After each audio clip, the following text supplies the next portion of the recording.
Actually, if you'd been watching BBC television 27 years ago tonight, you'd have witnessed one of the landmark occasions in the whole history of sport.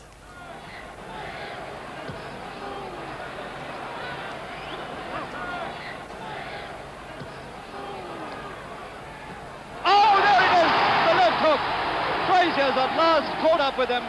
Tremendous left hook. Well, that night he became unquestionably the undisputed heavyweight champion of the world, and he joins us now from his gymnasium in Philadelphia. Would you welcome Smokin Joe Frazier? Hey, John, how are you?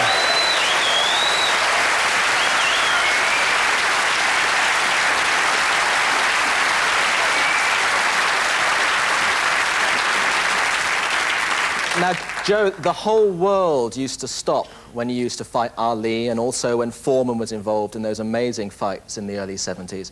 How proud are you to have been involved now in what were those amazing moments when literally the world stopped to watch two guys slugging each other out? Yeah. I would say, John, it was a lot of excitement at that time. Matter of fact, I think that we, two athletes that shut New York down, and I would say the whole entire world were there, and they see all the excitement going on, and I won that one, and that was the one I really needed to win. You sure did. And what was the most mind-blowing, perhaps the hardest fight you ever had?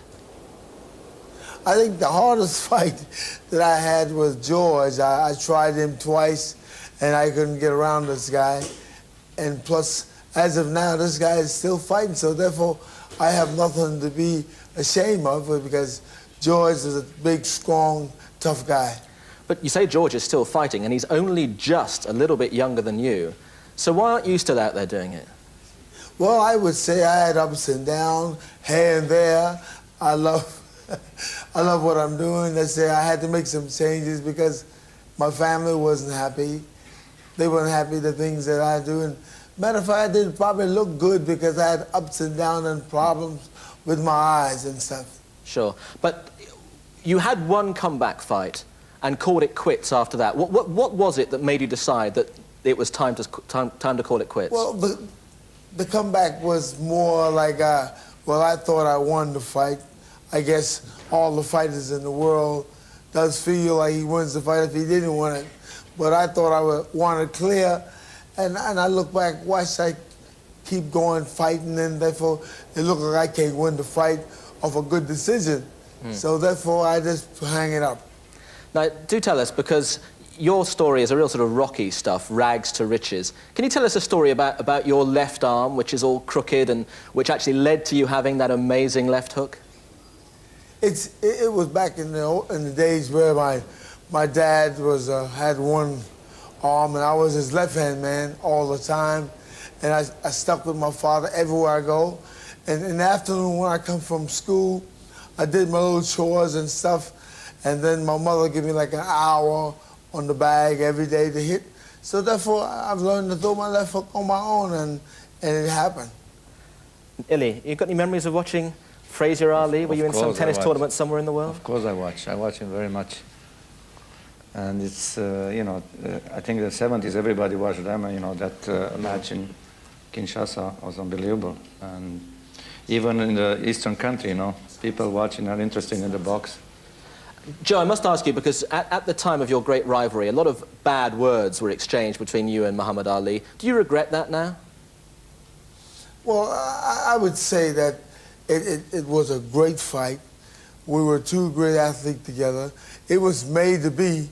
If you look back on the Bible, history doesn't reflect on the Bible. You understand? The Bible was here first, and then there were David and Goliath. Which were you? I'm David. I was David, and I did a job that I had to do, and it was no animosity at that time. As time went along, then the butterfly got to the point where he wants to call people different names, animal, and I don't think it was right. But the gentleman sitting next to you, I'm trying to learn how to play some tennis. All right. Maybe he can show me some pointers. I will. Hey. I will if you come to Romania and beat up all these politicians, please.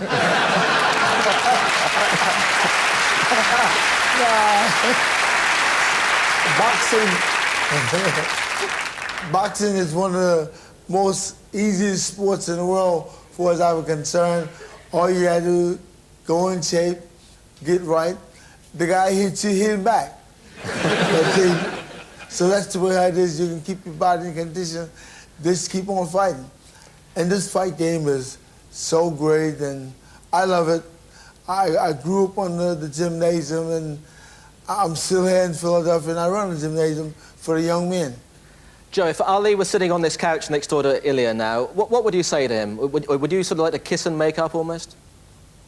I would say, let's do it again.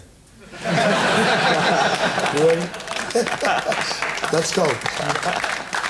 But, over the years that, you know, we were great friends, you know.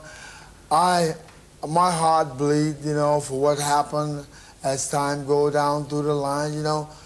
None of us want one another to be hurt, handicapped with this game, but it's a tough game, and sometimes you put your life on the line, and you never know what's going to happen when you wind up call quits.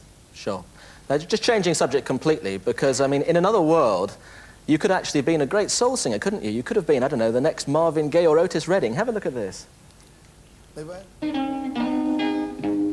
I am, oh, chained and bound, captive by your charm, and love has tracked me down. When I first lay eyes on you, right then I knew, oh yeah, Oh, yeah. love was out to get me, love was out to get me. Oh, yes, it will.